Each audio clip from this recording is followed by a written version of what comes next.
Well, I hate to disappoint you, but we're not in sunny South Africa, simply because I have an M235i outside my front door and have done for the last 2 months. It's a cracking little car and the perfect car for the purposes of showing you how to drift a rear-wheel drive machine. It's a video I've been asked 1,000 times to produce, although I did actually do one many years ago.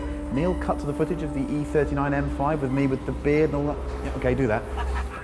I had a conversation with JF about how it wasn't really reasonable for me to fly to Cape Town to spend a day driving a car which was actually outside my front door. That seems a bit silly now because I love Cape Town. Look how beautiful that footage is and those red cars drifting around the town in the sunshine. We're in North Wales at Anglesey Circuit. You can hear that squeaking. That's the 50-mile-an-hour wind coming in at the doors. But that shouldn't matter because we're going to be inside the car, well I am anyway, drifting and showing you how to go sideways safely in a sensible place like a racetrack. Now this whole drifting lark begins before you even drive the car. So let's start sensibly. First of all, you'll notice we're not on a public highway. I can't stress that enough.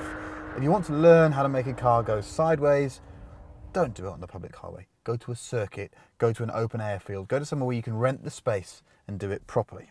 The next thing, make sure you're sitting in the correct position. For me, personally, get nice and low in the car. You have a better feel for what the car's doing around you if you're low. So the first thing I do is I get in the car and I move the seat to the lowest possible position. I then get my feet just right on the pedals. This is an M235i with the manual gearbox. I've got 3 pedals, perfect for skidding about. I make sure that my left leg is not quite at full extension on the clutch. Not quite, but almost. At that point, I work on the wheel, okay? The wheel needs to be quite far back towards my chest, not too high, not too low. If it's too low, I'm obviously going to struggle navigating the wheel down below here because I've got some important apparatus down here that I don't want to get damaged, okay? If it's too high, I'm reaching too high and I can't get to the top of the wheel again. So it's all about comfort. Get it somewhere about the middle. The way to test is that you should be able to rest your wrists on the top of the wheel with your arms with a bit of a bend in them. Okay, that's about right. This M235i has a great adjustable driving position. It's perfect for this.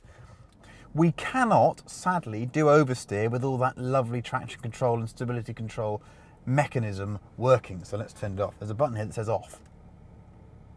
It now says DSC off on the dashboard, so we're without assistance. Next thing, roll forwards. Now when I shot this video before in the old M5, that was my M5, that was quite a brave thing to do, wasn't it, to wreck my own tyres. I acknowledged 3 points of the drift. Making the drift happen, sustaining the drift, and then gathering up from the drift. And do you know what? Even though that was 5-6 years ago, fundamentally my attitude towards it hasn't changed. So, I'm still going to work according to 3 elements of the drift. And the first one is making the car oversteer, making it go from a normal cornering stance to make the rear axle carve a wider line than the front axle. That's what we call oversteer. Okay, the first thing about making a car oversteer when it's rear-wheel drive and it's got a limited slip differential and quite sticky tyres is it needs more throttle than you think. Okay, I'm going to pitch the car in now to a second gear right-hander. Full throttle now. Look at that, still gripping, and then it goes into oversteer. Okay, so the first thing you have to remember when you're doing this is that you have to use loads of throttle, okay? So, big on the throttle, and then see what we did with the hands then. We move very quickly to counter the oversteer with what we call opposite lock. So I'm gonna do that again for you. We're gonna go through it. We're gonna go full throttle, and then I want you to watch how quickly my hands change on the wheel to catch that oversteer.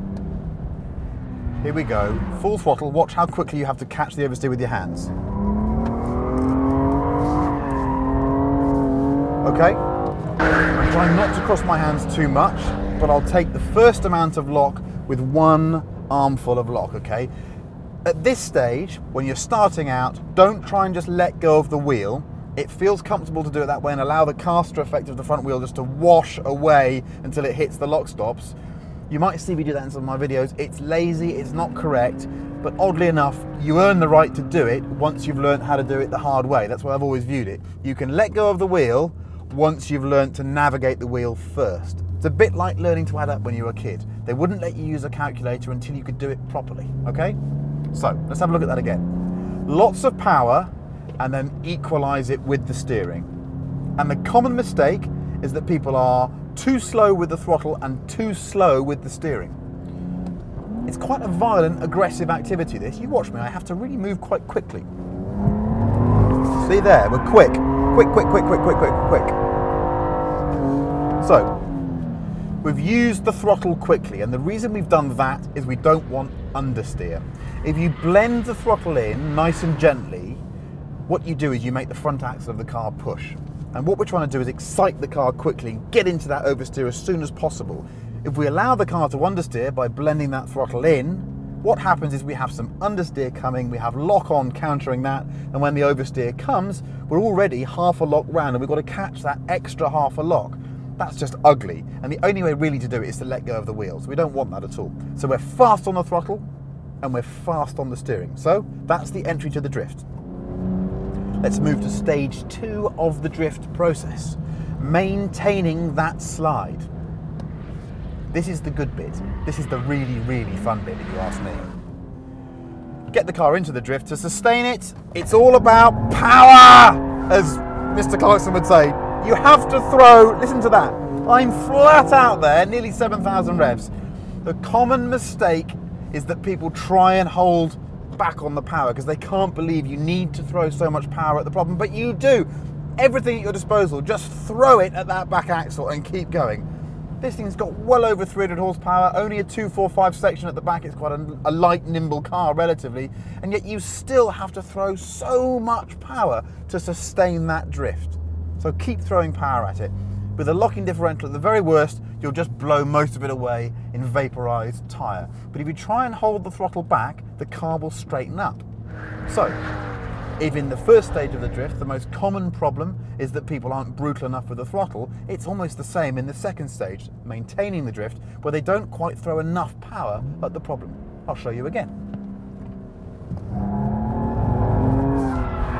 There, I'm now flat out. That's registering 6,500 RPM to maintain that drift. Okay?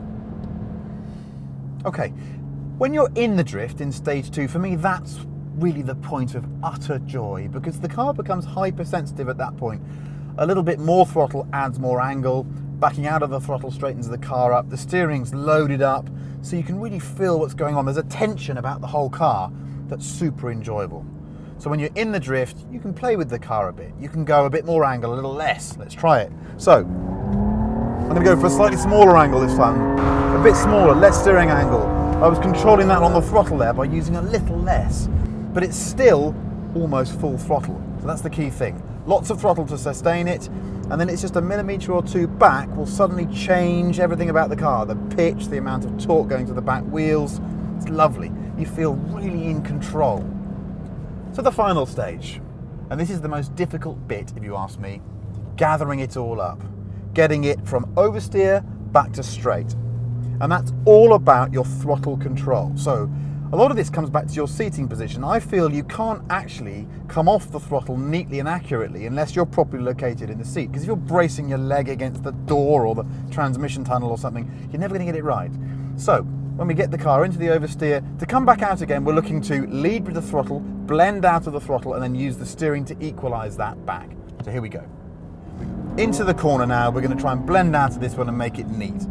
So we go full throttle to get the slide, and then as we come to the exit, I'm going to back out a little bit there now, and then it's neat. It's lovely.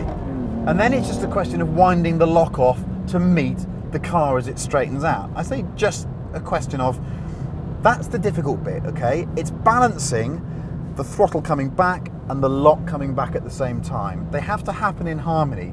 If you back off the throttle too quickly and don't match the steering, that's a real problem. That's when you get what we call a tank slapper, because the car straightens up violently and quickly, but the steering angle isn't right. The front wheels are not pointing the direction that you want them to be, and the car will spear back the other way. That's the most common cause of the drifting accident. They tend to not happen in the first 2 phases, they happen in the last phase, okay? We'll try it one more time, have a look at the steering, and then straighten up. All happens quite quickly, doesn't it? Now, as with any decent academic paper, there has to be an appendix. And in this case, it's the transition. making the car go one way than the other. That's one of the great joys of drifting. So let's quickly show you that before the end. Okay, so we're going to go around the left-hander and make it go into a right-hander. Okay, so here's the left-hander. So we use coming out of the drift now to make the car back round the other way. Okay, so really what I've done there is at point 3, the third stage in the drift, when I wanted the car to go straight, I've actually been really aggressive on the throttle to pop it the other way. I've gone over the perpendicular and taken it into another drift.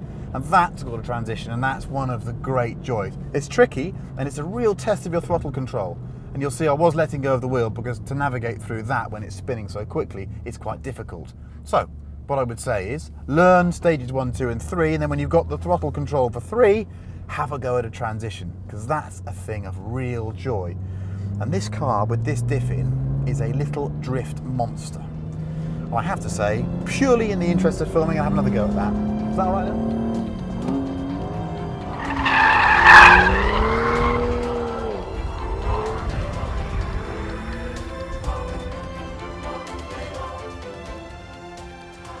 And that, children, is how you drift, okay? But there is a serious message behind this, and I've been hinting at it. You don't do it on the public highway. You make sure your car's in good mechanical condition. You don't do it with people on board who might be scared. Just use your common sense and have fun. Most of all, have fun.